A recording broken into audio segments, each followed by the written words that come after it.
வால்மீகி இல்லாமல் ராமரை நமக்கு தெரிந்திருக்க வாய்ப்பில்லை. வால்மீகி தான் நமக்கு ராமர் அப்படிங்கிற ஒருத்தரை காட்டுறார். தன்னுடைய ராமாயணத்தின் மூலமாக வால்மீகி ராமாயணம் நமக்கு கிடைச்சது. அதனாலதான் நம்ம என்ன நினைக்கிறோம், ராமர் ராமாயணம் வால்மீகி எழுதினது எப்படி இருந்ததாம், வேத மாதா தன்னுடைய வாழ்க்கையை வெளிப்படுத்திக்கணும்னு நினைச்சாலாம்.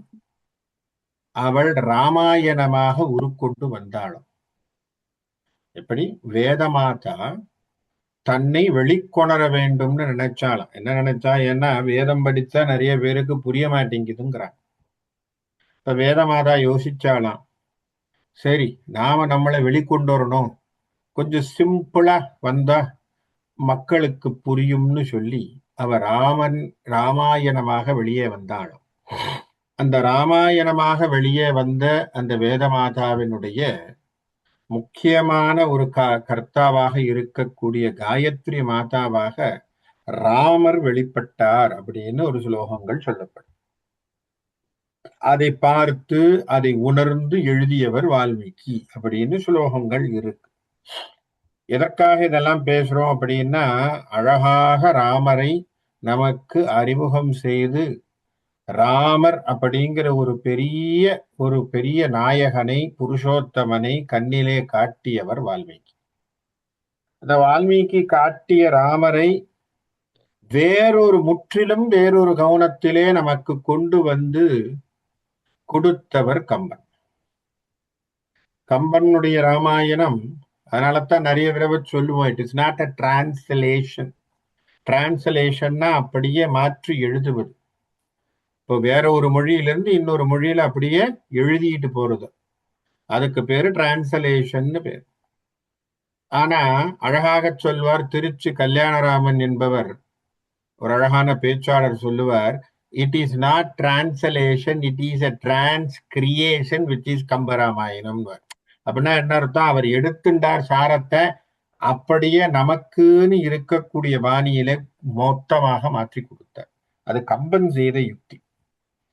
அதனால கம்பன் உடைய ராமாயணம் ஒரு தனிப்பெரும் சிறப்பை பெற்ற ஒரு ராமாயணமா நமக்கு கிடைச்சது.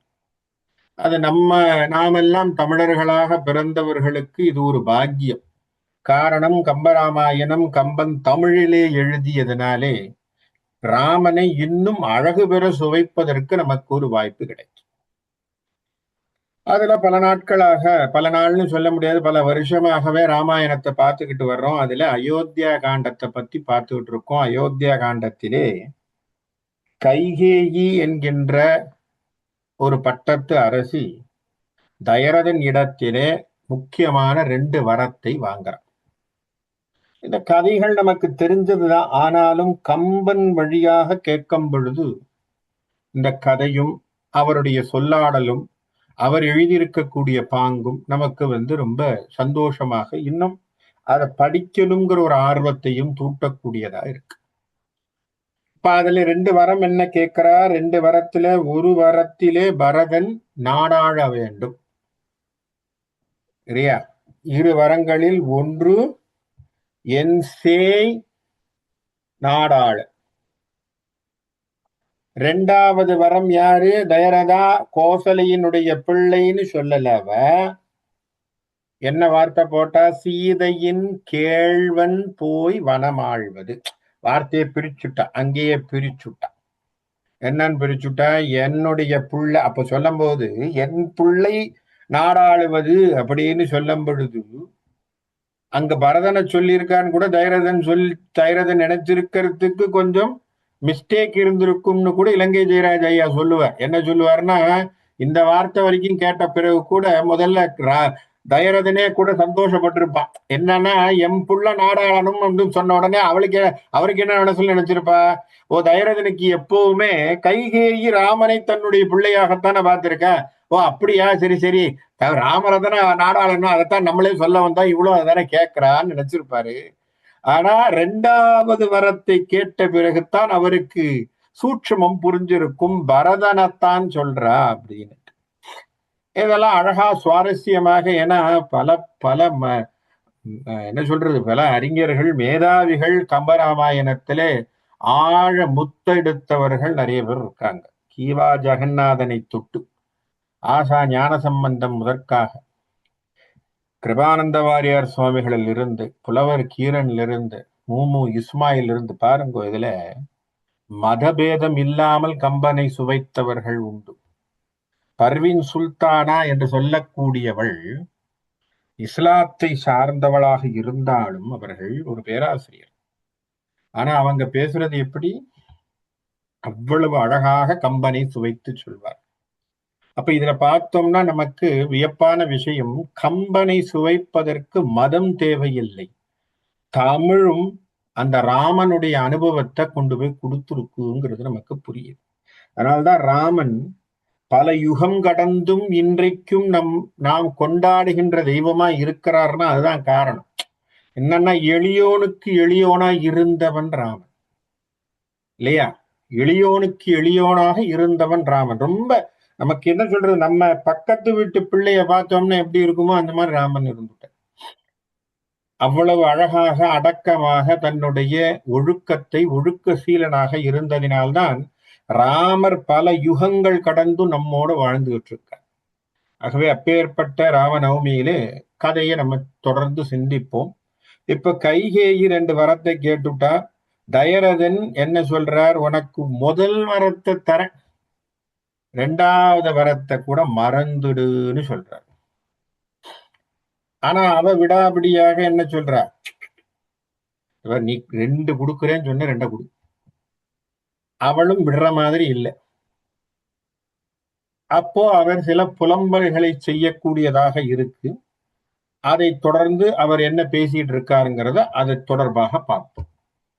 மண் ஆழ்கின்றாராகி வளத்தால் மதியால் வைத்து என்னா நின்றார் யாரையும் எல்லா இகழாலும் விண்ணோர்காரும் வென்ற எனக்கு என் மனை வாழும் பெண்ணால் வந்தது அந்தரம் எனப் பெறுவேனோ. இந்த உலகத்துல தயரதன் போய் சண்டை போடாத இடம் கிடையாது. தேவர்களுக்கே ஒரு முறை போர் நடக்கின்ற பொழுது அந்த தேவர்கள் பக்கத்திலே நின்று அவர்களுக்காக சண்டை போட்டவன் தயரதன். பராக்கிரமசாலி, சக்கரவர்த்தின்னு பேரு. அதனாலதான் தசரத சக்கரவர்த்தினா என்ன அர்த்தம், பெரிய நிலப்பரப்பை கொண்டவன் அர்த்தம். சாதாரணமா இங்க அங்கன்னு இல்ல, பெரிய நிலப்பரப்பு. அந்த நிலப்பரப்புல பெரிய லெவல்ல பல நாடுகள் அவனுக்கு பின்னாடி நின்னது. யோசிச்சு பாருங்க, அஸ்வமேத யாகத்தை பண்ணி விட்டுத்தான் புத்திரகாமேஷ்டி யாகம் செய்யறான். வால்மீகில அப்படித்தான் வருது கதை. அஸ்வமேத யாகம் பண்ணுகின்ற பொழுது ஒரு குதிரையிலே ஒரு பட்டத்தை கட்டி அனுப்புவாங்க. அந்த குதிரை மேயக்கூடிய இடங்கள் எல்லாம் அவனுடைய நிலங்கள். யாருமே அதை தடுக்கல.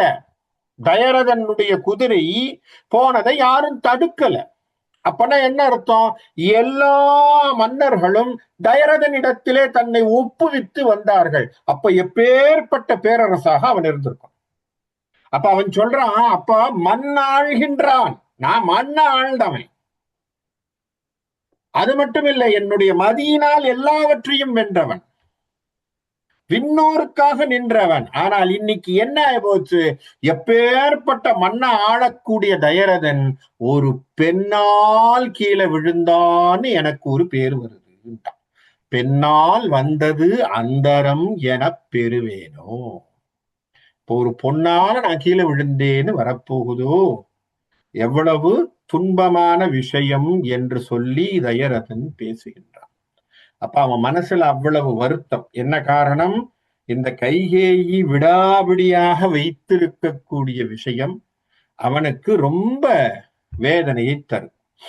ஏன், கால்ல விழுந்தும் கேட்டுட்டான் இல்லையா? இல்லையா? மனைவி கால்ல போனாலும் போகட்டும்னு சொல்லி கால்ல விழுந்து கேட்கிறான், ராமரை காட்டுக்கு அனுப்புறத விட்டுடு.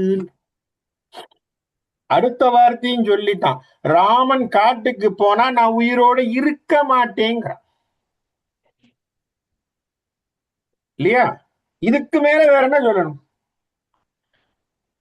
ஒன்னும் சொல்றதுக்கு இல்லை. அப்ப இந்த அளவுக்கு சொல்லியும் கைகேயி விடாபிடியாக தன்னுடைய குணத்திலே ஆழ்ந்த பிடிவாதத்தோடு இருப்பவளாக இருக்கிறாள். அப்ப என்ன சொல்றா, அப்ப எனக்கு என்ன மாதிரியான ஒரு மோசமான நிலை வருகின்றது என்று சொன்னால், ஒரு பெண்ணால் எனக்கு அந்தரம் வந்தது. அப்ப அந்தரம் அப்படிங்கிற சொல்லுக்கு என்ன பொருள்? முடிவுன்னு பேர், அந்திம காலம்னு பேர். அப்படிங்கிற வார்த்தை பயன்பாடு இருக்கு. நாம அந்த சொல்லாடல வேற ஒரு விஷயத்துக்கு யூஸ் பண்றோம் இல்லையா? அந்தரம்ங்கிற சொல்லாடல் வேற ஒரு விஷயத்துக்கு யூஸ் பண்றோம். ஆனா முடிவு அப்படின்னு சொல்லப்படுகின்ற வார்த்தைக்கும் அந்தரம் அப்படிங்கிற பொருள் பேர். என்று என்று உண்ணும் பண்ணி இறங்கும் இடர் தோயும் ஒன்று ஒன்று ஒவ்வா இன்னல் உழைக்கும் உயிர் உண்டோ இன்று இன்று என்னும் வண்ணம் மயங்கும் இடையும் பொன் குன்று ஒன்று ஒன்றோடு ஒன்றியது என குவித்தோளான். அதாவது தசரதனுடைய பராக்கிரமத்தை கம்பன் விவரிக்கக்கூடிய விஷயங்கள் என்ன அப்படின்னா, ஒவ்வொரு தோளும் ஒவ்வொரு மலை மாதிரி இருக்கான் அவருக்கு. இந்த ரெண்டு மலையும் இப்ப என்ன போச்சு, மலை ஒரு மலை இன்னொரு மலையோடு மோதினா அந்த மலைகள் எப்படி முட்டி மோதி தேய்ந்து கொள்ளுமோ அதுபோல் தனக்குள்ள இப்படி வச்சு குலுங்கி குலுங்கி அழறானா இல்லையா? குவித்தோளான். அவன் மனசுக்குள்ள குமுறி குமுறி சொல்லக்கூடிய வருத்தங்கள் என்ன ஆகுதான், ரெண்டு தோளும் ஒண்ணுக்கு ஒண்ணு ரெண்டு மலை இடிச்சுக்கிற மாதிரி அவன் குலுங்கி குலுங்கி அவனுடைய வருத்தங்கள் தெரிகின்றது என்று சொன்னால், அது எப்படி மலை அப்படியே ரெண்டும் மோதி மோதி தன்னுடைய மலைகள் ரெண்டும் மண்ணா விழுதோ அதுபோல் தயரதன் குலுங்கி குலுங்கி உள்ளே இறங்கி கொண்டே இருந்தான். அப்ப தயரதனுடைய வருத்தமானது என்ன ஆகி போச்சு, தான் உயிரோடு இருக்க முடியுமோ என்கின்ற எண்ணம் அவன் மனதிலே ரொம்ப ஆழமாக வருது. என்ன காரணம்? காரணம் ஒன்றும் இருக்கு. ஏன்னா ஆசா ஞான சம்பந்தம் சொல்றது போல, தசரதன் இடத்திலே வரம் கேட்ட கைகேயி 14 வருஷம் கழிச்சு உன் புள்ள வரட்டும்னு சொல்லியிருந்தாலாவது அவர் உயிரோடு இருந்திருக்க வாய்ப்பு இருக்கு. இது நான் சொல்லல, ஆசா ஞான சம்பந்தம் சொல்லுவார் அழகாக. கேட்டதான் கேட்டா 14 வருஷம்னு சொல்லல. அவ என்னன்னு கேட்டா, ஏய இரு வரங்களிலே என் செய் உலகாள சீதை கேழ்வன் வனமாள, இவ்வளவுதான் சொல்லியிருக்கான். இப்ப இந்த வனமாளேன்னு சொன்ன உடனே இவன் என்ன நினைச்சுட்டான், கடைசி வரைக்கும் வாழ்க்கை முழுக்க ராமன் காட்டிலே இருக்க போகிறான் என்கின்ற ஒரு வருத்தம் அவர் மனசுல இருக்கு. ஆசா அழகாக எழுதுவார். என்ன சொல்வார், அப்பா இதே மாதிரிதான் காட்டுக்கு கூட்டிட்டு போறேன்னு சொன்னார் விஸ்வாமித்திரர். காட்டுக்கு தான் கூட்டிட்டு போனார். கூட்டிட்டு போறவர் கொண்டு வந்து விடுறேன்னு சொல்லித்தான் கூட்டிட்டு போனார். அதனால தசரதன் உயிரோடு இருந்தான். எப்படி பாரு, காட்டுக்கு தான் கூட்டிட்டு போனான். இதே விஸ்வாமித்திரன் இத்தனைக்கு இதை விட சின்ன பையனாவே கூட்டிட்டு போனார் இல்லையா? பால்யத்திலே கூட்டிட்டு போனார். விஸ்வாமித்திரர் கைபிடிச்சு கூட்டு போறார். அப்போ தசரதன் வருத்தப்படுறான் இல்லையா? அழகாக போட்டிருந்தான் கம்பன், கண்ணிழந்தான் பெற்றிழந்தான் என உழந்தான். என்ன வார்த்தை இதெல்லாம்! கம்பன்ல மறக்க கூடாத வார்த்தைகள், எப்பவுமே மனசுக்குள்ள வச்சிருக்கக்கூடிய வார்த்தைகள். கண்ணிழந்தான் பெற்றிழந்தான் என உழந்தான். கண்ணு கிடைச்சது ஒருத்தனுக்கு, ஆஹா கண்ணு கிடைச்சது நினைச்சானா, வந்த உடனே திரும்பி கண்ணு போயிட்டான். எப்படி? கண்ணு இது வரைக்கும் இல்லாதவனுக்கு கண்ணு கிடைச்சது. கண்ணு கிடைச்சு உலகமெல்லாம் பார்த்துட்டு இருக்கும்போது திடீர்னு கண்ணு போச்சு. கண் இழந்தான் பெற்றிழந்தான். இந்த ஒப்புமைகள் எல்லாம் கம்பனாலத்தான் எழுத முடியும் அப்படியெல்லாம். அப்ப அப்படியான வருத்தத்தை இருக்கின்ற பொழுதும் வசிஷ்டர் என்ன சொல்றாரு, விஸ்வாமித்திரிடத்திலே அனுப்பினால் அவர் உன் பிள்ளைக்கு நல்லதுதான்டா செய்வாரு, அனுப்பி விடு மகாராஜான். அப்ப அதை கேட்ட உடனே அவர் என்ன நினைச்சுட்டார், சரி விஸ்வாமித்திரரோட போயிட்டு திரும்பி வந்துருவான் என் பையன், அதனால அனுப்பினார். அதே மாதிரி ஒருவேளை 14 வருஷம்னு சொல்லியிருந்தா இருக்கலாமோ என்னமோ. ஆசா ஞான சம்பந்தம் சொன்ன அந்த வார்த்தைகள், அந்த சந்தேகம் நமக்கும் மனசுல இருக்கு. ஏன்னா 14ங்கிற வார்த்தையை சொல்லல கைகேயி. மந்தரை 14 வருஷம் கேளுன்னு தான் சொல்றா. நல்லா யோசிச்சு பாருங்க. மந்தரை சொல்லுகின்ற மந்தரையினுடைய சூழ்வினை படலத்திலே மந்தரை என்று சொல்லக்கூடிய கூடி சொல்லும் பொழுது 14 வருஷம் கேளுங்கிறான். அப்ப 14 வருஷம்ங்கிற கண்டிஷன் அவன் போட்டிருக்கான் மந்தரை. அந்த 14 வருஷம் கண்டிஷனை இங்க பேசவே இல்லை கைகேயி. மொத்தமா தான் சொன்னா, அவன் காட்டுக்கு போகணும், என் புள்ள நாட்டுல இருக்கும், அவன் நாட்டை ஆள வேண்டும். அப்ப இந்த கான்ட்ரவர்சி வருகின்ற பொழுது தயரதனுக்கு ஒருவேளை ராமனை நாம் முழுக்க பிரிய போகிறோம் என்கின்ற ஒரு வேதனையிலே அவன் என்ன செய்கிறான், ஆறா துயரத்திலே அவன் காலில் விழுந்து கூட கேட்கிறான், அழறான். ஆனாலும் கைகேயி எந்த விதத்திலையும் அவனுக்கு ஈடு கொடுப்பதாக தெரியவில்லை. அதுக்கு என்ன சொல்றா, ஆழி பொன் தேர் மன்னவன் இவ்வாறு அயர்வு எய்தி மாதிரி அவன் குலுங்கி சோர்வு உற்று இருக்கும் பொழுது பூழி பொன் தோள் முற்றும் அடங்க புரள் பொழுதில் ஊழின் பெற்றாய் என்ற உரை இன்றேல் உயிர் மாய்வேன் பாழி பொன் தார் மன்னவா என்றாள் பகையாற்றாள். எவ்வளவு அழுது அப்படியே தளர்ச்சியா ஆய் அவனுடைய தோளிலே புதைந்து அவன் அழுதுட்டு இருக்கான். கொஞ்சம் கூட மனசுல ஈரம் இல்லாம அழகாக என்ன சொல்றா, என்ன மகாராஜா எனக்கு என்ன சத்தியம் பண்ணி தரப்போறீங்கன்னு கேட்க. என்ன சொல்ல போறீங்க, எனக்கு என்ன சொல்ல போறீங்க, நீங்க சொல்ல போறீங்களா? இல்லை, என்ன சொல்றா, என் இன்றேல் உயிர் மாய்வேன், ஏன்னா உயிரை விடுறேன். இது ஒரு எமோஷனல் பிளாக்மெயிலிங் அப்படின்னு சொல்ற மாதிரி. இதுக்கு பேர் ஆங்கிலத்துல எமோஷனல் பிளாக்மெயில் அப்படின்னு சொல்லுவோம். எமோஷனல் பிளாக்மெயில்னா என்ன அர்த்தம், நீ கொடுக்குறியா இல்ல உயிர் விட்டுருவா, கொடுக்குறியா இல்ல உயிர் விட்டுருவா, கொடுக்குறியா இல்ல உயிர் விட்டுருவான்னா psychologically you are pressurising. Coercion பேர் இருக்கு ஆங்கிலத்தில். லீகல் டேர்ம்ஸ் கொயர்ஷன் பேர். டியூரஸ் அண்ட் கொயர்ஷன் அப்படின்னா என்ன அர்த்தம், ஒருத்தனுக்கு பிரஷர் கொடுக்கிறது எமோஷனல். அப்ப இந்த மாதிரியான ஒரு பிரஷரை கைகேயி கொடுக்குறான். என்ன சொல்றா, நீ கொடுக்க போறியா இல்ல உயிர் விட்டுருவா. ஏன்னா அவ ஆரம்பத்துல எதனா சொன்ன, நீ கொடுக்கறதா இருந்தா நான் ஏத்துக்கிறேன், இல்ல நான் உனக்கு முன்னாடி நான் செத்து போயிடுறேன். இது ஆரம்பத்துல இருந்தே சொல்லிட்டு இருக்கான். ஆகவே திரும்பவும் அந்த வார்த்தையை சொல்லி அவன் நிக்கிறான்.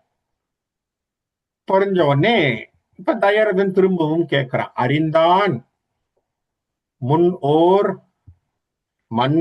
மன்னவன் அன்றே அருமேனி வரித்து ஆர் வில்லாய் வாய்மை வளர்ப்பான் வரம் நல்கி பறித்தால் என் ஆம் என்றனள் பாயும் கனலே போல் எரித்து ஆறாது இன் உயிர் உண்ணும் எரி அந்நாள். அப்படியா, உன்னுடைய வாழ்க்கையில் என்ன சொல்ற, ஒரு காலத்துல நல்லா ஞாபகம் வச்சுங்க, உங்க பரம்பரையில யாரு, உங்க பரம்பரையில வாய் வார்த்தை கொடுத்ததற்காக ஒரு புறா அடைக்கலம் கேட்ட பொழுது அந்த புறாவை நான் அடைக்கலம் கொடுக்கின்றேன்னு ஒரு வார்த்தை உன்னுடைய பரம்பரையில வந்தவன் ஒருத்தன் சொன்னான். அதுக்கு கழுகு கேட்டதான், புறாவுக்கு நீ அடைக்கலம் தர்றேன்னா புறாவினுடைய மாம்சத்துக்கு எனக்கு ஒரு மாம்சம் வேணுமேடா, யாரா கொடுக்க போறான்னு அது கேக்குது. ஏன்னா நான் இப்ப மாம்சம் சாப்பிடணும், ஏன்னா எனக்கு பசியா இருக்கு. என்னுடைய இரையாக புறாவை நினைத்தேன், புறாவுக்கு நீ அடைக்கலம் கொடுத்துட்ட, எனக்கு மாம்சம் வேணும், யார் தருவான்னு சொன்ன உடனே அங்க ஒரு மகாராஜா உட்கார்ந்திருந்தான். கையிலே தன்னுடைய வாளை எடுத்தான், குருவாளை. தன்னுடைய தொடையை அறுத்து அந்த தராசு தட்டுல வச்சு புறாவுக்கு இடைக்கு இடை தன்னுடைய சதையை அறுத்து தந்தான். வார்த்தைன்னு சொன்னா வாய்மையிலே உன்னுடைய மூதாதையர்கள் சொன்னது போல நில்லு தயரதாங்கிறான். அச்சா பாருங்க ஒரு அடி.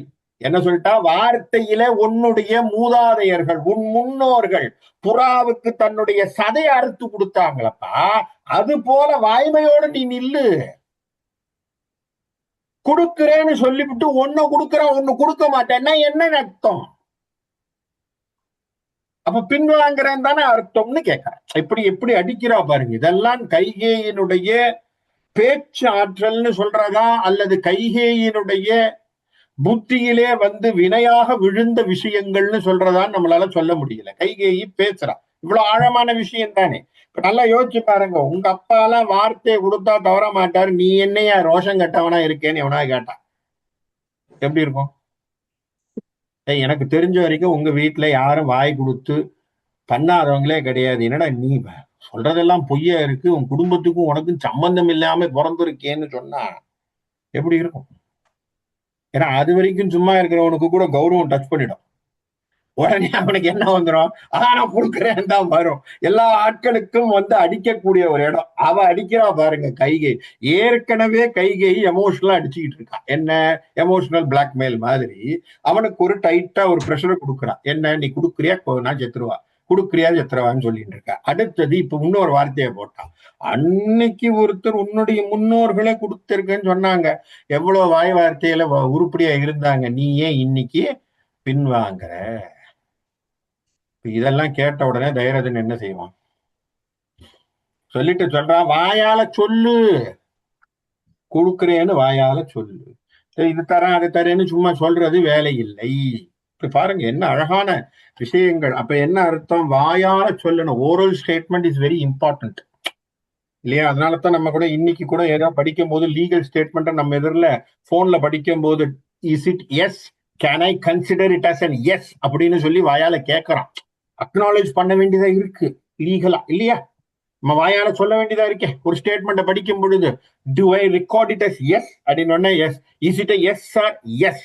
To you confirm sir? Yes. நம்ம வாயால எஸ்ன்னு சொல்ல வேண்டியதா இருக்கு. இந்த ஸ்டேட்மெண்ட் எஸ் வர்றதுக்கு கைகை இத்தனை வார்த்தையை போட்டவன தசரதன் சொன்னா, வீதாளே இவ்வெய்யலா, வெய்யவள் என்ன மிடல் வேந்தேன் ஈந்தேன் ஈந்தேன் இவ்வரம் கொடுத்துட்டான்.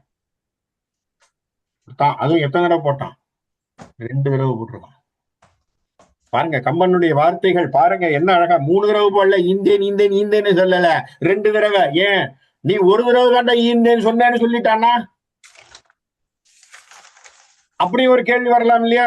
நீ ஒண்ணுத்துக்கு தானே ஈந்தேன்னு சொன்ன, நான் கேட்டது 2 வரும். நீ ஒண்ணுத்துக்கு ஈந்தேன்னு சொல்லிட்டானா? இன்னொன்னுக்கு அக்கார்டிங் டு சப்ஜெக்டிவ் ஜூரிஸ்டிக்ஷன் நீ பேசிட்டானா என்ன பண்றது? அதனால தயாரதன் என்ன செஞ்சான்? கொடுக்கறதுன்னு தீர்மானம் பண்ணிட்டோம்.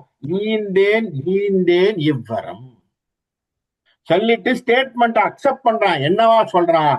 என் செய் வனமாள மாய்ந்தே நான் போய் வான் உலக ஆழ்வேன், வசை வெள்ளம் நீந்தாய் நீர்த்தாய் நின் மகனோடு நெடிது என்றான். எப்படி?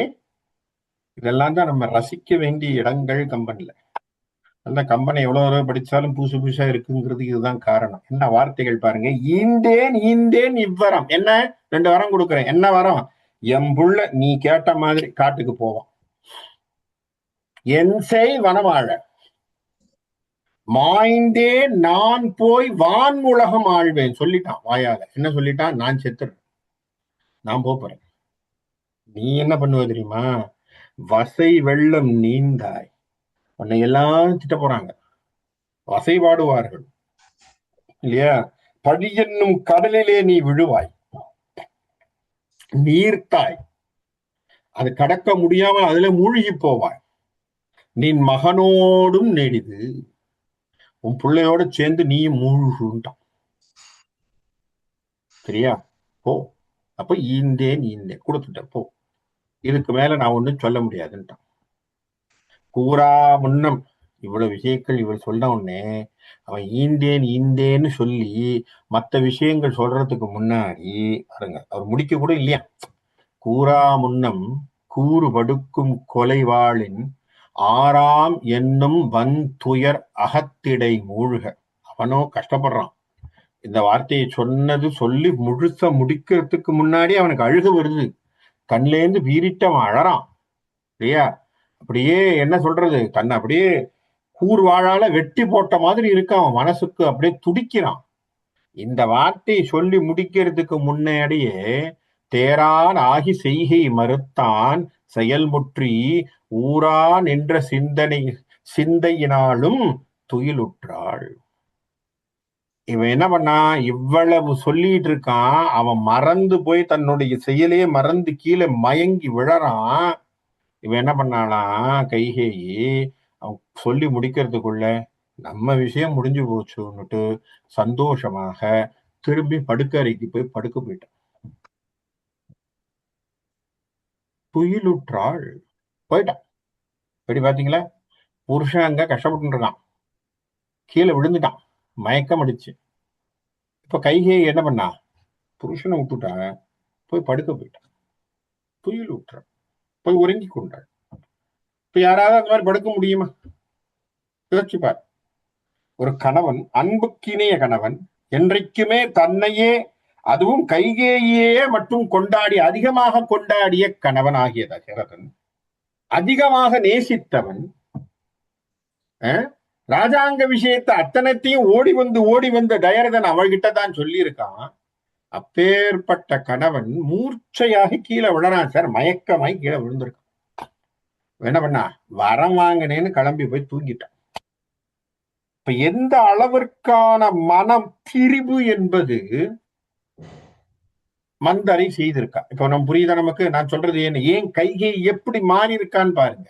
எப்பேற்பட்டவளாக இருந்த கைகேயி எப்படி மனம் மாறி, அதனால்தான் என்ன சொன்ன அழகான வார்த்தை, கம்பன் சொன்ன அடுத்த வார்த்தை. இந்த வார்த்தைகள் எல்லாம் திரும்ப திரும்ப சொல்லிக்கிட்டே இருக்கணும்.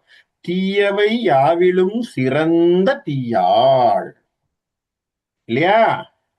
தீயவை யாவிலும் சிறந்த தீயாள், அப்பேற்பட்ட தீயவளாக மாறிவிட்டாள். அப்ப எந்த அளவுக்கு மனசு திரிவு ஏற்பட்டது அந்த மந்தரையினால், இல்லையா? மந்தரை இவ்வுரை செப்பலும் என்ன சொன்னா, தூய தேவி சிந்தை திரிந்தது போட்டான், இல்லையா? வார்த்தை இதெல்லாம் கம்பன்ல அனுபவிக்க வேண்டிய வரிகள். அப்ப எதுக்கு அர்த்தம், எந்த அளவுக்கு மாறி இருக்கா. கணவனோடு ஆசையாக இருந்த ஒரு மனைவி இன்னைக்கு அவன் மயங்கி கீழே விடறான், இவ பாட்டை எழுந்து கிளம்பி போய் படுத்து தூங்கிட்டு இருக்கான். அந்த அளவுக்கான ஒரு மனோபாவத்தை அவள் பெற்று விட்டாள். இதுக்கப்புறமா வரக்கூடிய சோகமான நிகழ்வுகளை, இங்க நடக்கக்கூடிய சோகமான நிகழ்வுகளை கம்பன் பதிவு செய்வான். அதுல சில பாடல்களை பார்ப்போம், எல்லா பாட்டும் பார்க்க வேண்டாம், ஏன்னா ரொம்ப ஒரு சோகத்தை பத்தி வருத்தத்தை பத்தி பேசக்கூடியதாக இருக்கும். ஆனால் கம்பனுடைய கற்பனைக்கு நம்ம ரொம்ப அருமையான விஷயங்கள்னு வச்சுக்கோங்க. முதல் வார்த்தை சொல்றான், சேன் உலாவிய நாளெல்லாம் உயிர் ஒன்று போல்வன செய்து பின் ஏன் உலாவிய தோழினால் இடர் எய்த ஒன்றும் இறங்கிலா வான்நிலா நகை மாதராள் செயல் கண்டு மைந்தர் முன் நிற்கவும் நாணினாள் என ஏகினால் நளிர் கங்குள் ஆகிய நங்கையே. எப்படி அழகா இத்தனை நாள் பக்கத்திலேயே கையை பிடிச்சுக்கிட்டு சந்தோஷமாக அன்போடு அவ்வளவு அரவணைப்பாக ஓர் உயிர் ஈருடலாக வாழ்ந்தவர்கள் தயரதனும் கைகேயி. அப்படி செஞ்சான். இன்னைக்கு எப்படி போச்சு, அவர் கீழே கிடக்கிறார், இந்த அம்மா எழுந்து போயிட்டு, இல்லையா? அப்ப இரக்கம் இல்லாமல் கைகேயி நடந்து கொண்ட இந்த நிகழ்வை கண்டு வான்நிலா மங்கை மாதராள் செயல் கண்டு, இந்த பெண்ணாகிய கைகேயி செய்த செயலை கண்டு மைந்தன் முன் நிற்கவும் நாணினாள். அப்படியே கூனி குறுகி போயிட்டாளாம். எவன்? நிலாமங்கையே கூனி குறுகி போய் என்ன சொன்னாலாம், சீச்சி இந்த பொம்பளைய பாக்குறதே அசிங்கமா இருக்குன்னு மூஞ்சி முடிட்டு கீழே போயிட்டு. இது சாதாரணமாக மேகங்கள் கூட்டத்திலே போய் நிலா மறைந்து கொள்ளும், இல்லையா? சாதாரணமா யோசிச்சு பாருங்க, நல்ல மேகம் இருக்கும், மேகம் வந்ததுன்னா நிலா மறைக்கும். இது சாதாரணமாக இயற்கையில நடக்கக்கூடிய ஒன்று. ஆனா கம்பனுக்குன்னு ஒரு ஏற்றம். என்ன சொல்றான், அது சாதாரணமாக அப்படி மறைஞ்சது மாதிரி இல்லையா. இப்ப தயரதனுக்கு நடந்த வருத்தமான நிகழ்வை கண்டு அந்த வான்நிலா மங்கை, இந்த வான்நிலாங்கிற வார்த்தையை யூஸ் பண்ணிய கண்ணதாசன் பின்னாடி வார்த்தை பாட்டே எழுதினார். வான்நிலா நிலா அல்லன்னு ஒரு பாட்டு ஒன்று எழுதினார். இந்த வார்த்தை பாத்தீங்களா, வான்நிலாங்கிற வார்த்தை எங்கேருந்து வருது? கம்பன் தான் இன்ஸ்பிரேஷன். இந்த வான்நிலா மங்கை என்ன செய்யறா, நாணுகின்றாள், வெக்கப்படுறாளாம். ஏன் என்ன இந்த பொம்பளை இந்த மாதிரி செஞ்சுட்டாலே, நம்ம பொம்பளைன்னு சொல்லிக்கிறதுக்கே நமக்கே கஷ்டமா இருக்குன்னு சொல்லி வெக்கப்பட்டு மூஞ்சி மூடிக்கிட்டு போய் மறைஞ்சுட்டாளாம். இதெல்லாம் கம்பனுடைய அருமையான கற்பனைகள். ஒன்னு ரெண்டு அப்படி பார்ப்போம். என் தரும் கடை சென்று யாமம் இயம்புகின்றன ஏழையால் வண்டு தங்கிய தொங்கல் மார்பன் மயங்கி விம்மியவாறு எலாம் கண்டு நஞ்சு நெஞ்சு கலங்கி சிறையான காமர் துணை கரம் கொண்டு தம் வயிறு எற்றி எற்றி வெளிப்ப போன்ற கோழிகையே. இந்த கோழிலாம் இருக்குல்ல, இந்த சேவல்லாம், இந்த சேவல் காலையிலே விடிய காத்தால வைகரை பொழுதிலே சேவல் கூவும். நம்ம எல்லாரும் பார்த்துருக்கோம். நான் சொல்றது கிராமப்புறத்துல, இப்ப இல்லை, இங்கெல்லாம் நம்ம சேவல் எங்கன்னு தேடுறது, இங்க சேவலை காடுறது கஷ்டம். நம்ம ஊர்ல கிராம பக்கத்துல பார்த்தோம்னா என்ன பண்ணும், சேவல் இருக்கும். அது என்ன பண்ணும், குடுன்னு சில சமயங்கள் இந்த ஓலை கொட்டாய் வீடா இருந்தா இந்த வீட்டு மேல நின்றுகிட்டு ஓன்னு சத்தம் போடும் இல்லையா, கூவுறதுன்னு பேரு, சேவல் கூவுவது அதிகாலையில். கரெக்டா? இப்ப இந்த சேவல் கூவும் போது என்ன பண்ணும், இறகை இரண்டும் எடுத்து இப்படி அடிச்சுக்கிட்டு கூப்பிடும். கரெக்டா? அப்படித்தானே இருக்கும். அந்த மாதிரிதானே செய்யும் அதனுடைய செய்கை. இது கம்பன் பாக்குறான் சார், இதை படம் முடிக்கிறான். எப்படி படம் முடிக்கிறான்னா, ஐயோ தசரதன் அங்க மயங்கி கீழே விழுந்துட்டான். எதுக்கு கீழே விழுந்துட்டான், வரம் கொடுத்ததுல தன்னுடைய பிள்ளையாகிய ராமன் காட்டுக்கு போக போறான்னு சொல்லி மயங்கி கீழே விழுந்துட்டான். இந்த விழுந்த விஷயத்த இந்த சேவல் பார்த்துட்டு தாங்கலையா, நெஞ்சுல அடிச்சுக்கிட்டு கோழி கூவுதான். எப்படி நெஞ்சுல அடிச்சுக்கிட்டு கோழி படபடான்னு அடிச்சுக்கிட்டு கோழி கூவுதான், கொக்கரகோன்னு கூவி எல்லாரும் எழுப்புதான். என்ன, ஐயோ எங்க மன்னன் தசரதன் இப்படி மூர்ச்சியாகி விழுந்து விட்டான், அவனுக்கு ஏதாவது ஒண்ணு பண்ணணும் அப்படின்னு சொல்லி இந்த சேவலானது கூவுகின்றது. இப்ப சாதாரணமா சேவல் கூவக்கூடிய ஒரு இயற்கை நிகழ்வை எங்க கொண்டு வந்து சேர்க்கிறான் பாரு. இதுதான் அவனுடைய ஒரு பாங்கு இல்லையா. இப்படியெல்லாம் நம்ம வந்து சிந்திக்க முடியுங்கிறதெல்லாம் கம்பனுடைய கற்பனையாத்தான் இருக்க முடியும். இந்த மாதிரி சாதாரணமா சேவல் கூவுறதோ, இதற்கு பேர் என்ன, தன்னுடைய குறிப்பை ஏற்று சொல்லக்கூடியதுனாலே தற்குறிப்பேற்றணின்னு பேர் இருக்கு. தன் குறிப்பை ஏற்றி சொல்லுகின்றான். கற்பனையிலே நடந்த ஒரு நிகழ்வை இயற்கையினுடைய இன்னொரு நிகழ்வோடு பொருத்தி அந்த நிகழ்வுக்கு இந்த நிகழ்வை சேர்த்து சொல்லுவதனாலே தற்குறிப்பேற்றணின்னு பேர். அதே போல ஒவ்வொன்றுத்துக்கும் விடிய காலையிலே சில ஒலிகள் எல்லாம் கேட்குது. அதெல்லாம் எப்படி இருக்கான், சில பறவைகள் போடுற சத்தம் எல்லாம் கைகேயி பண்ண செயலை கண்டு கைகேயை திட்டிக்கிட்டே எல்லா பறவைகளும் போச்சான். அந்த மாதிரியா இருக்கான். தோய் காய்த்தும் மரத்தும் மென் சிறை துள்ளி மீது எழப்புல் எல்லாம் தோய்கை ஒத்த மருங்கள் மாதல் சிலம்பின் நின்று சிலம்புவ கேகையத்து அரசன் பயந்த விடத்தை இன்னது ஓர் கேடு சூழ் மா கயத்தியை உள் கொதித்து மனது வைவன போன்றவையே. அங்கங்க மரங்களிலே, நீராடுகின்ற குளங்களிலே, அங்க சில சில இடங்களிலே இருந்த புல் என சொல்லுகின்ற பறக்கின்ற பறவைகள், புல் எனும் சொல்லுகின்ற நாகன வாய்ப்புல் அப்படின்னு ஒரு வார்த்தை சொல்லுவோம். அதுக்கு மைனான்னு பேர் நாகன வாய்ப்புல். புல்லுனாலே அந்த பறவைகள்னு அர்த்தம், புல்லினங்கள். சரியா? அப்ப அந்த புல்லினங்கள், தோகை கொண்ட புல்லினங்கள், இதை எல்லாமே என்ன செய்யுதான், இந்த கேகேயின் மடந்தையாகி இருக்கக்கூடிய கேகேய நாட்டினுடைய பெண்ணான இருக்கக்கூடிய கைகேயி செய்த செயலை கண்டு அவைகளெல்லாம் கைகேய மனதில திட்டிக் கொண்டு சத்தம் போட்டுக்கிட்டு போகுது. அப்ப இந்த சைடுல கோழி கூவுறதுக்கு ஒரு காரணம் இல்லையா. அதே போல என்ன ஆச்சா, யானைகள் எல்லாம் ஓடும், துளிருது. யானை எல்லாம் துயில் எழுந்து சத்தம் போடும். அது எழுந்த உடனே ஒரு சத்தம் போடும் இல்லையா, பிளிறுதல் அப்படின்னு சொல்றோம் இல்லையா. அதுக்கு சேமம் என்பன பற்றி அன்பு திரிந்த என் துயில் செய்தபின் எழுந்துருச்சு.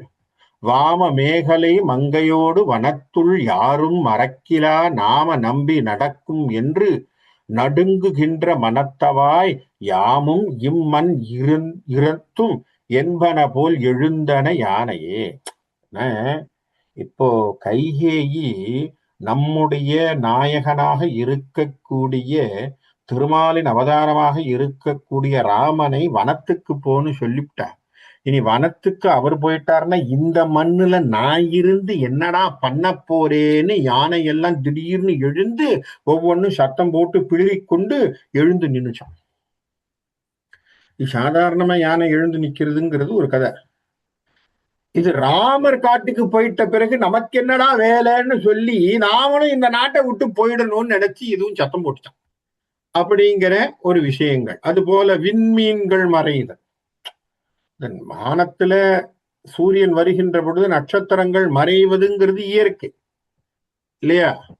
அதை உடனே கற்பனை பண்றார். சிரித்த பங்கையம் ஒத்த செங்கன் ராமனை திருமாலை அக்கரிக்கரம் பொறு கைத்தளத்து உயர் காப்பு நன் அணிதற்கு முன் வரித்த தன் கதிர் முதத்து ஆகி மனம் மண் அனைத்தும் நிழற்று மேல் விரித்து பந்தர் பிரித்து ஆம் என மீன் ஒழித்தது வானமே. ஒரு கல்யாணத்து வீட்டுக்கு போறோம் சார், அங்க ஒரு பந்தல் போடுறாங்க. பந்தல்ல என்ன பண்றாங்க, தோரணம் எல்லாம் கட்டுறாங்க இல்லையா, அழகா டெக்கரேஷன் எல்லாம் பண்றாங்க. போன வெட்டிங் பிளானர் எல்லாம் போட்டு அழகா பந்தல் எல்லாம் போட்டு எல்லாம் பண்றோம். கல்யாணம் ஆன பிறகு என்ன பண்றாங்க, எல்லாத்தையும் பிரிச்சு எடுத்துருவாங்களா இல்லையா? இல்லையா? அது போல பந்தலா இந்த வானம் இருந்ததான் இரவிலே, அந்த பந்தலிலே தொங்குகின்ற முத்துமணி ஹாரங்களாக இந்த நட்சத்திரங்கள் மின்னிக் கொண்டிருந்தன. ராமன் என்கின்ற ஒரு கல்யாண வைபவமானது அந்த நாட்டை விட்டு போக போதுன்னு உடனே பந்தலை கலைச்சு விட்டாங்க. அதுல இருந்த முத்துஹாரங்கள் எடுக்கப்பட்டது. எங்கேருந்து எங்க கொண்டு போறாரு பாருங்க, நம்ம கம்பனுக்கு எப்படி தோணுது பாருங்க. அப்போ நட்சத்திரம் தானா போகுது. என்ன ஆச்சு, சூரியன் வந்தோடனே நட்சத்திரம் பெருசா தெரிய போறது இல்ல, சூரியன் டாமினேட் பண்ண போறான், நட்சத்திரங்கள் மறைய போகுது. இப்ப நட்சத்திரங்கள் மறைவதற்கு காரணம் என்ன அப்படின்னா, ராமன் இங்கு இல்லை, ராமன் இந்த நாட்டை விட்டு போறான். அப்ப அதனால நம்ம என்ன பண்ண போறோம், அப்ப கல்யாண குணங்கள் போயிட போது, இனிமே நாம இங்கிருந்து என்ன பண்ண போறோம்னு அந்த பந்தலை கலைச்சா எப்படியெல்லாம் அந்த முத்துச்சரங்கள் எல்லாம் போயிடுமோ அது போல அங்கே விண்மீன்கள் எல்லாம் போய்விட்டன.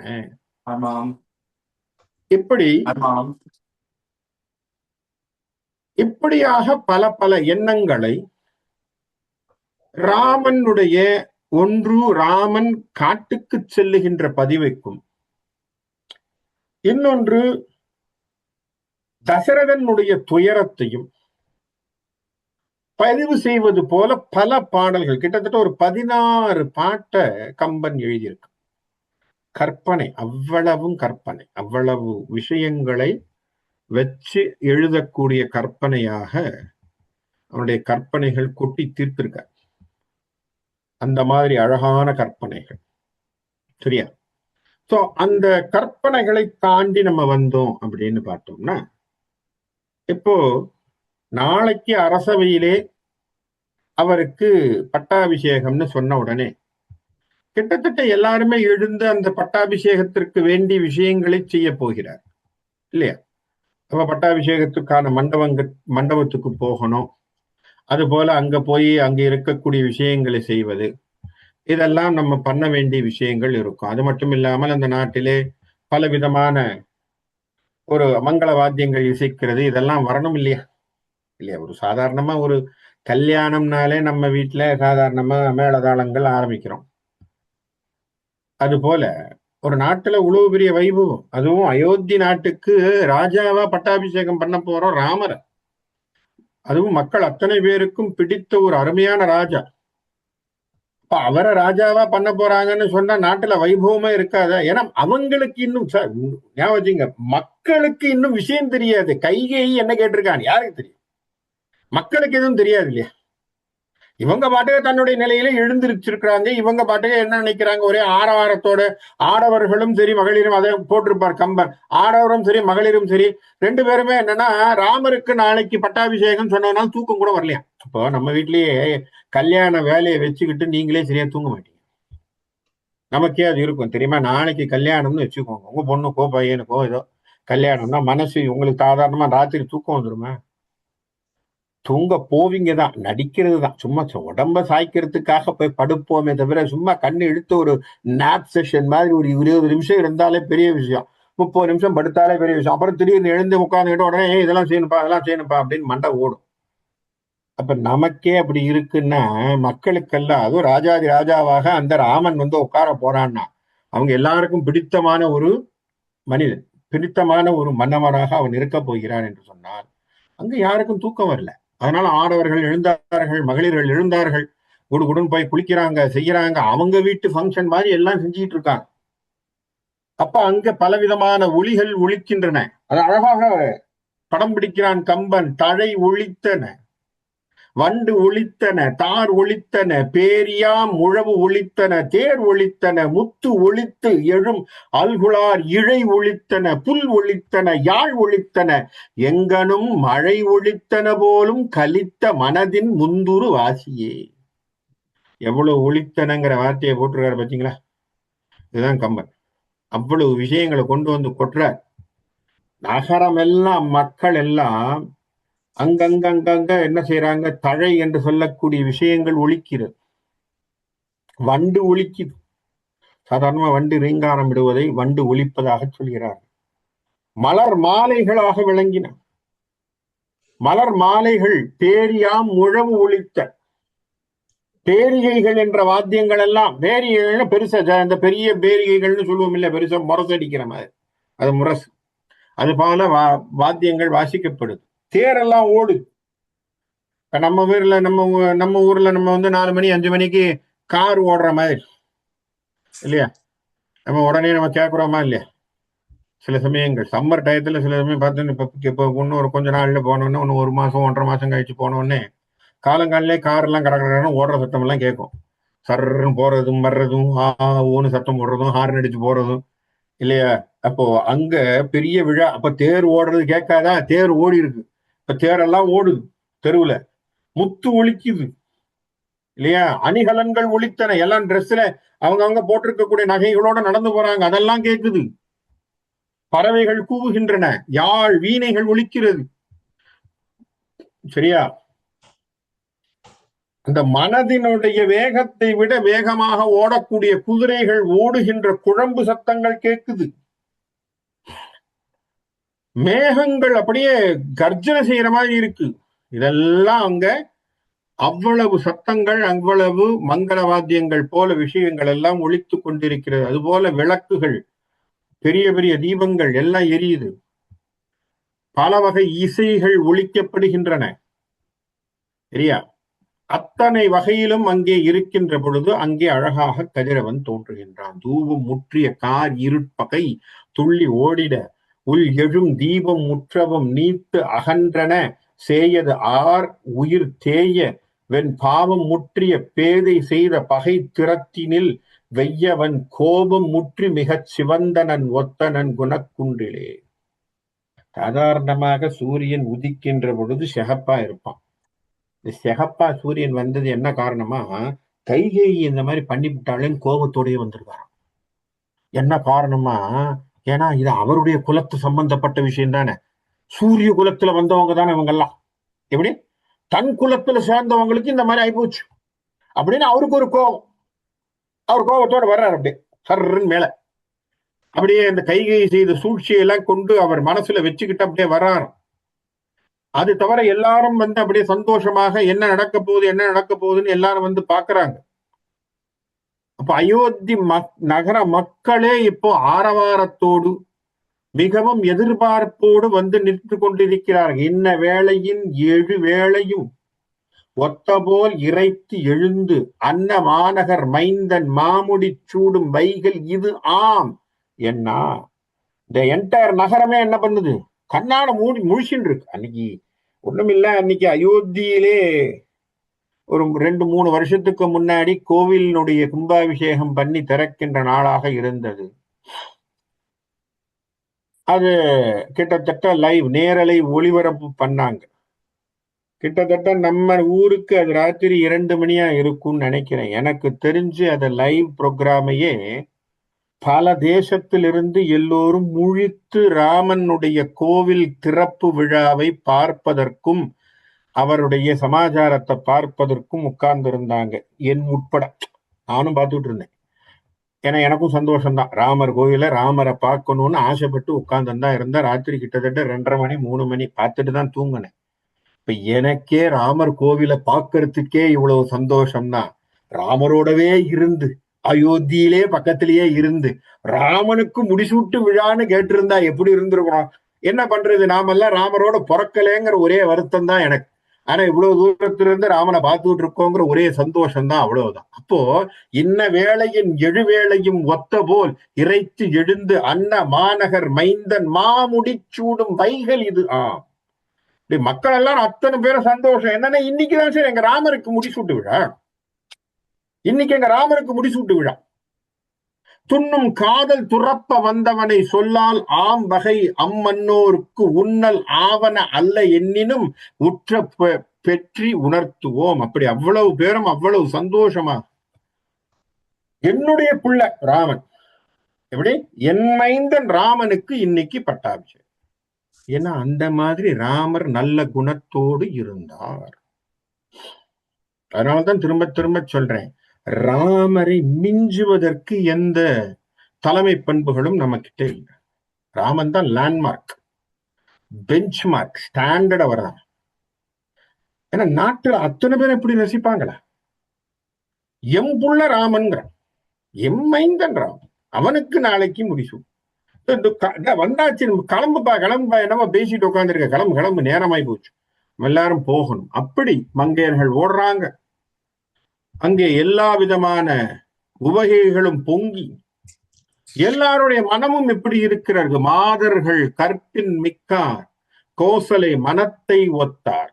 எப்படி வேதியர் வசிஷ்டன் ஒத்தார், வேறு உள்ள மகளிர் எல்லாம் சீதையை ஒத்தார். என்ன சார், இந்த நாட்டில் இருக்கக்கூடிய மக்களுக்கு எப்படி ஒரு அடைமொழியை கம்பன் தருகிறான் பாருங்க.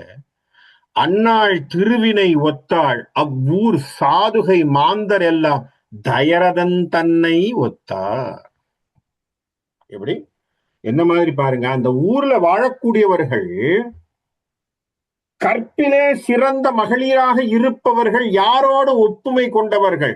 சாதாரணமா கற்பினுடைய மகளிர்களை நம்ம என்ன சொல்லிடுவோம் உடனே, ஆமாப்பா அவங்க கற்புல சிறந்தவங்க, அவங்க கற்புல சிறந்தவங்க எப்படி நலாயினி போலே அப்படிங்கிற மாதிரி ஏதாவது வார்த்தையை சொல்லுவோம். நம்ம வீட்டு பெண்களோட யாரும் ஈக்குவலா சொல்ல மாட்டான். கம்பன் தைரியமா சொல்றான் பாருங்க, கற்பிலே சிறந்த பெண்கள் யாரை போன்றவர்கள், கோசலை மனத்தை போன்றவர்கள். எங்க கொண்டு வந்து வச்சான் பாருங்க ஸ்டாண்டர்ட, கோசலைக்கு நிகரானவர்கள். வேதியர்கள், வேதம் சொல்ற பண்டிதர்கள் யார் சார்? அந்த நாட்டிலேயே ராஜகுரு என மதிக்கப்படுகின்ற வசிஷ்டனுக்கு ஒப்பானவர்கள். எப்படி பாருங்க, வேதியர் வசிஷ்டன் ஒத்தார். வேறு உள்ள மகளிர் எல்லாம், மற்ற மக்கள் மற்ற பெண்கள் எல்லாம் எப்படி சார்? சீதையை ஒத்தார். அன்னாள் திருவினை ஒத்தாள்.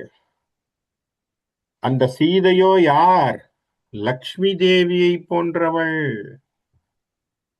எப்படி பாருங்க, எங்க போகுது பாருங்க, எப்படியெல்லாம் சேர்க்கிறாங்க பாருங்க. சாதுகை மாந்தரெல்லாம், சாதுக்களாக முதிய ஆடவர்களெல்லாம், கொஞ்சம் வயசான சீனியர்ஸ் எல்லாம், ஆமாப்பா சீனியர்ஸ் எல்லாம் என்னப்பா, ஆமாப்பா ரிட்டையர் ஆகி போச்சுப்பா, அதுங்கெல்லாம் என்னப்பா அப்படின்னு சொல்லல. கம்பன் சொல்றான், அயோத்தியில அப்ப என்ன மரியாதை இருந்திருக்குன்னு தெரிஞ்சுக்கணும் சார், சும்மா கதை படிக்கிறதுக்காக இல்ல. என்ன மரியாதையோட வச்சிருந்தாங்கிறது இங்கேருந்து தெரியுது பாருங்க. என்ன சொல்றான், சாதுகை மாந்தர் எல்லாம், கிட்டத்தட்ட சீனியர் மாதிரி நீங்க சொல்லக்கூடியவங்க அத்தனை பேரையும் தயரதன் ஒத்தார். தசரதன் மாதிரி. அப்ப ராஜா எங்க கொண்டு வந்து தன்னை வச்சிருக்கான், எந்த இடத்துல நிறுத்திருக்கான் பாருங்க, சக்கரவர்த்தியாக. ஏன்னா இன்னும் பட்டம் கொடுக்கல இல்லையா, பட்டம் கொடுத்த பிறகுதானே சார் ராமர் பட்டம் எடுத்த பிறகுதானே ராமர் ராஜா. ராமருக்கு இன்னும் ராஜாங்கம் கொடுக்கல இல்லையா, அது வரைக்கும் ராஜா யாரு? தசரதன் தானே. தசரதன் ஒத்து இருக்கக்கூடியவர்களாக, அந்த வயதில் மிக்கக்கூடியவர்களை, வயதிலும் அனுபவத்திலும் முதிர்ந்தவர்களை தயரதன் தனக்கு ஒப்பாக வைத்திருந்தான். ராஜாங்கத்துல அவ்வளவு மதிப்பு இருந்திருக்கு வயசானவங்களுக்கு. அப்படி வந்தாலே அந்த ஒரு இனம், அந்த நாடு சுபிக்ஷமா இருக்கும். என்ன காரணம்? when experience is being respected, the country will gain. புரியுறதா? அனுபவத்தை எவன் மதிக்கின்றானோ அந்த நாடு சுபிக்ஷம் அடையும். இது நிதர்சனமான உண்மை. ஜப்பான் நாடு இன்றைக்கும் மேல போறதுக்கு காரணம், அழகாக ஒருத்தர் ஒரு ஆராய்ச்சி கட்டுரை ஒண்ணு எழுதியிருந்தார். Japanese style of management versus American style of management எழுதியிருந்தான். அமெரிக்கன்ஸ்ல யங்ஸ்டர்ஸ் கூட மேனேஜ்மெண்ட்டுக்குள்ள வருவான். ஜாப்பனீஸ்ல 45 வயசுக்கு மேலதான் மேனேஜ்மெண்ட் கேடருக்கே வர முடியும். ஏன்னா அவனுக்கு அங்க அனுபவசாலி தான் வேணும். அவனுக்கு அனுபவசாலி வேணும். இவனை பொறுத்த வரைக்கும் ஏதாவது யூனிவர்சிட்டியில போய் படிச்சுட்டு ஒரு டிகிரியை வாங்கிவிட்டு கையில கொண்டு வந்து காட்டினா போதும், அவன் உள்ள தள்ளி விட்டுருவான். அவனை விட நான் புதுசா ஒண்ணு பண்றேன்னு சொன்னோடனே இவங்க கையில கொடுத்துருவான். நீ பண்ணுன்றோம். அதனாலதான் இங்க நிறைய ஃபெயிலியர்ஸும் நிறைய. அமெரிக்கால, ஜப்பான்ல ஃபெயிலியரே இல்ல பாருங்க. செகண்ட் வேர்ல்டு வாருக்கு அப்புறம் எங்க ஃபெயிலியர் நடந்தது? செகண்ட் வேர்ல்டு வாருக்கு அப்புறமா அந்த நாடு கீழே விழுந்ததுன்னு சொல்லுங்க பாப்போம். மேலேயே தானே வச்சிருக்கிறான் அந்த நாட்டை. அப்ப எந்த அளவுக்கு? ஏன்னா அனுபவசாலிகளுக்கு அவர்கள் மதிப்பு கொடுக்க ஆரம்பித்தார்கள். அந்த அனுபவத்திற்கு தான் அங்க மதிப்பு ஜாஸ்தி. வயசானவங்கன்னா முதல் மதிப்பு. அப்ப அந்த அளவுக்கான ஒரு விஷயம் எங்க வருது? இதனுடைய ரூட்டை நம்ம பார்க்கணும்னா அயோத்தியில இருந்து வருதுன்னு நம்ம சொல்லலாம் இல்லையா? இந்த ரூட்டெல்லாம் நமக்கு எங்கேருந்து வருது? நம்முடைய சிஸ்டம் அப்படிதான் இருந்தது. பெரியவங்களுக்கு மதிப்பு கொடுக்கறது தான் நம்மளுடைய சிஸ்டம் இல்லையா? பெரியவங்களுக்கு மதிப்பு கொடுக்கறது, இதெல்லாம் நம்மளுடைய சிஸ்டமா இருந்து இப்ப நடுவில் கொஞ்சம் எல்லாம் மாறி போச்சு. மேலே கிளியமா போனதுனால இதெல்லாம் போச்சு. அப்போ இப்பேற்பட்டவர்களுடைய விஷயங்களாக இருக்கு. அப்போ அத்தனை பேருக்கும் அவ்வளவு ஒப்புமையோடு இருக்கக்கூடிய அந்த நாட்டிலே எல்லா அரசர்களும் வந்து சேர்றாங்க. ஏன்னா எல்லாரும் வந்து அந்த பட்டாபிஷேகத்தை பார்க்கணும் ஆசையில வர்றாங்க.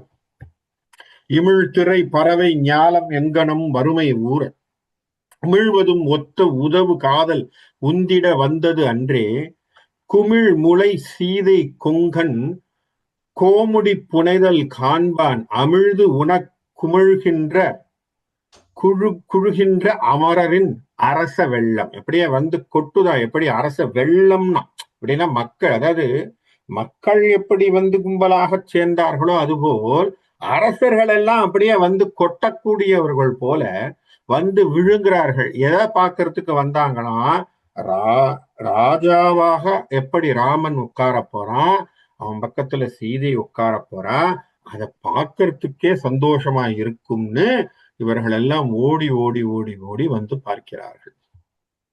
அந்த கூட்டத்துக்கு விண்ணோர்கள் முதல் எல்லோரும் வந்து பார்க்கிறாங்க.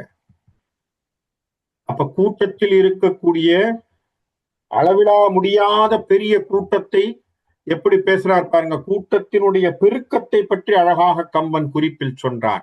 வேந்தரே பெரிது என்பாரும் வேதியர் பெரிது என்பார். சார் ஒருத்தன் வந்து பாக்குறான் கும்பல்ல, இப்ப நம்மள மாதிரி ஒருத்தன் வர்றான், வந்தவொடனே கும்பல் பெருசா இருக்கு, கும்பல் அப்படியே அலை மோதுது. மத்தியா அப்பா இவ்வளவு கும்பலுக்கு காரணம் என்ன தெரியுமாப்பா? என்ன, பல நாட்டு ராஜாக்கள் வந்திருக்காங்கப்பா, அதுதான்ப்பா கும்பல். இல்ல இல்ல இல்ல இல்ல, நீ வேறப்பா, நீ அந்த பக்கம் பாத்தியா? என்ன அந்த வேதம் சொல்றதுக்கு ஒரு கும்பல் வந்துருக்கு பாத்தியா? ஐயோ, அவங்க பல பேர் உட்காந்துருக்காங்க பாரு, அங்க போய் பார்த்து 10,000 20,000 பேர் உட்காந்துருப்பாங்கன்னு ஒருத்தன் சொல்றான். இல்ல இல்ல இல்ல, நீ வேற, இவங்க எல்லாம் கூட கம்மிதான், அயோத்தி மக்களே திரண்டு வந்திருக்கான், அவனுடைய சொந்தக்காரன் அத்தனை பேரும் கூப்பிட்டு வந்திருக்கான். இல்லப்பா நீ வேற, மகளிர்கள் எத்தனை பேர் வந்திருக்காங்க பாத்தியா, தாய்க்குளம் அத்தனை பேர் வந்திருக்காங்க, அவங்கதான் பெரிய கும்பல்ங்கிறான். இப்படி அங்க என்ன பேசுறாங்க?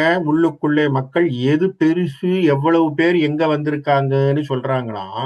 கம்பன் அதை பதிவு செய்கிறான்.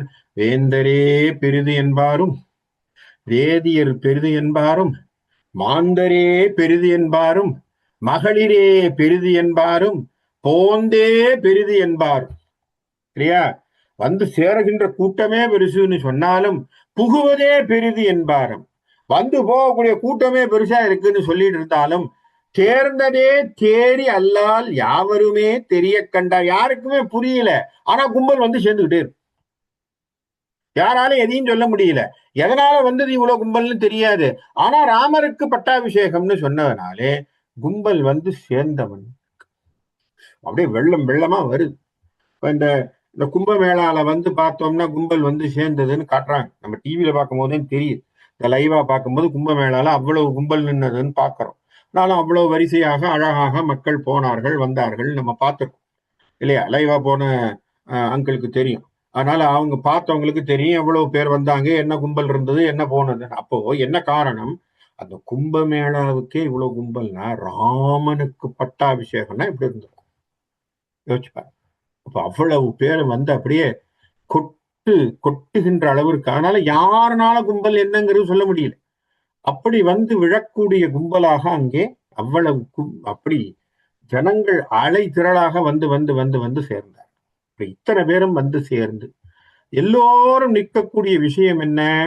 எல்லாரும் பார்க்கக்கூடிய காரணம் என்ன? எல்லோருக்கும் ஒரே ஆசை மனசுல, ராமன் பட்டாபிஷேகத்தை பார்க்கணும் அப்படிங்கிறதுக்காக அத்தனை பேரும் வந்திருக்காங்க. இத்தனை பேரும் வந்து நின்று அந்த ராம பட்டாபிஷேகம் நடக்க போகுதா? இது ஒரு கொஸ்டின் மார்க். சரியா? இதான் மனசுல வச்சுப்போம். இப்ப இங்க ராமனுடைய பட்டாபிஷேகம் நடக்க போகுதா? இத்தனை கும்பல் சேர்ந்ததுல என்ன நடக்குது? என்ன நடக்க போகுது? ராமன் என்ன செய்ய போறான்? ராவனுடைய விஷயங்கள் என்ன அப்படிங்கிறதெல்லாம் வருகின்ற வாரத்திலே அதனுடைய விசேஷங்களை பார்ப்போம்னு சொல்லி, ஆனா இன்னைக்கு ராமரனுடைய ஜென்ம நட்சத்திரமா இருக்க அவருடைய ராமநவமி இன்னைக்கு காட்டுக்கு அனுப்ப வேண்டாம் ராமருங்கிறத நிறுத்திட்டேன். ஆனா ராமர் அடுத்து வரக்கூடிய வாரத்திலே அவரை காட்டுக்கு அனுப்பக்கூடிய படலம் எல்லாம் படிப்போம். அதுல ராமரனுடைய மாண்பு என்ன, ராமரனுடைய ஒரு ஒரு ஒரு என்ன சொல்றது, ஒரு ஆளுமை என்ன அப்படிங்கிறதெல்லாம் நம்ம ரொம்ப சந்தோஷமாக, அதாவது கஷ்டமான விஷயத்தை கூட சந்தோஷமாக ஏற்றுக்கொள்ளக்கூடியவராக ஒருவர் இருப்பார் என்று சொன்னால் அது ராமரை தவிர வேற யாராலும் இருக்க முடியாது.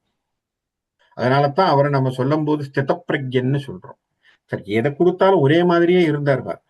இப்ப ராஜாங்கம் உண்டு, சரின்னு. ராஜாங்கம் இல்லப்பா, சரி. ரெண்டுத்துக்குமே அவர் ஓகேன்னு சொல்ல, போஸ்ட் பண்ணலாம், ஆஹா ஓஹான்னு குதிக்கல, எதுவுமே பண்ண. ரெண்டும் ஒரே சமச்சீராக மனதை வைத்துக் கொண்டு அதை ஏற்றுக்கொண்டு வாழ்ந்த ஒரு பக்குவம் தான் ராமரை இன்றைக்கும் நாம் இன்றளவும் நாம பேசக்கூடிய ஒரு பரம்பொருளாக அவர் இருக்கிறார். அப்படிங்கிறதுனால ராமர் நாமம் என்பது மிக முக்கியமான ஒரு நாமம். ராம நாமத்தை சொன்னால் நமக்கு பல நன்மைகள் உண்டு. இன்னைக்கு கூட பார்த்தோம், நம்ம யாரோ கூட அனுப்புறாங்க, ராமநாமத்தை சொன்னால் சனி தோஷம் நீங்கும்னு போட்டிருந்தாங்க. காரணம் என்னன்னா ஆஞ்சநேயர் வருவாராம். ராமான்னு சொன்னா வரக்கூடியவர் ஆஞ்சநேயர். அதனால்தான் எத்திர ரகுநாத கீர்த்தனம் தத்திர தத்திர கிருதமஸ்த காஞ்சலிம் பாஷ்பவாரிம் பரிபூர்ண லோச்சனம். யாருன்னா அவன் வந்து நின்னுறான், எப்படின்னா கண்ணீரும் கம்மலையுமாக, ஐயோ என் ராமனை பத்தி யாரோ பேசுறேன், இப்ப நான் பேசிட்டு இருக்கேன், பக்கத்துல எங்க இருக்கார் தெரியாது, ராமரை பத்தி நான் பேசிட்டு இருக்கேன், என்னோட இருக்கார், நீங்க கேட்டு இருக்கீங்க, உங்க பக்கத்திலையும் இருக்கார். யாரு? அந்த ஆஞ்சநேய மூர்த்தியானவர் நம்மோடு இருந்து கொண்டிருக்கிறார். அவர் தான் நமக்கு பக்கத்துல துணையாக. அவர் இருந்தாலே சனி தோஷம் இல்லை சார், எந்த கிரக தோஷமும் வராது. அவரை மாதிரியான புத்தி நமக்கு கிடைச்சுட்டுதுன்னா பெரிய விஷயம். மனோஜவம் மாருதி துல்லிய வேகம். மனசு நினைக்கிறதுக்கு முன்னாடி அங்க போய் ஆஞ்சநேயர் நிற்பார். மனசு இங்கேருந்து நீங்க இப்படி நினைக்கிற சமயத்துல ஜாஃப்னா நீங்க நினைக்கிறதுக்கு முன்னாடி அவர் போய் நின்றுவார். மனோஜவம் மாருதி துல்லிய வேகம் சொன்னது வால்மீகி. ஜித இந்திரியம் புத்திவதாம் வரிஷ்டம். அப்படி இந்திரியத்தை அடக்கியவர். அதனாலதான் அவ்வளவு பெரியவராக இருக்கக்கூடிய ஆஞ்சநேயனுடைய மாபெரும் பக்தன் அந்த ராமருக்கு. இந்த ராமருடைய புண்ணிய காலத்திலே ராம நவமி மட்டும் ராமரை பத்தி நினைக்காம சதா சர்வகாலமும் ராமனை நினைத்து கொண்டு ராம நாமத்தை ஜபித்து கொண்டு சதா சர்வகாலம் ராமனை பற்றிய சிந்தனையிலே இருந்தோம் என்று சொன்னால் இவ்வளவோ நன்மைகள் இருக்கு. ராமநாம ஜபத்தை எடுத்துட்டாலே வாழ்க்கையில பலவிதமான விஷயங்களுக்கு நமக்கு சித்திக்கக்கூடிய விஷயங்கள் நமக்கு வந்து இது இனி மெட்டீரியலிஸ்டிக் கெயின் எல்லாம் பத்தி நம்ம ஏன் யோசிக்கணும்? வாழ்க்கையில மேம்படக்கூடிய விஷயமாக மோட்சம் என்று சொல்லக்கூடிய ஒன்றும் அதை போன்ற விஷயங்கள் நமக்கு வேணுங்கிறதுக்காக நாம தொடர்ந்து அவரை ஜெபிப்போம்னு சொல்லி இன்னைக்கு இந்த இடத்துல நிறைவு செய்கிறேன். நன்றி, வணக்கம்.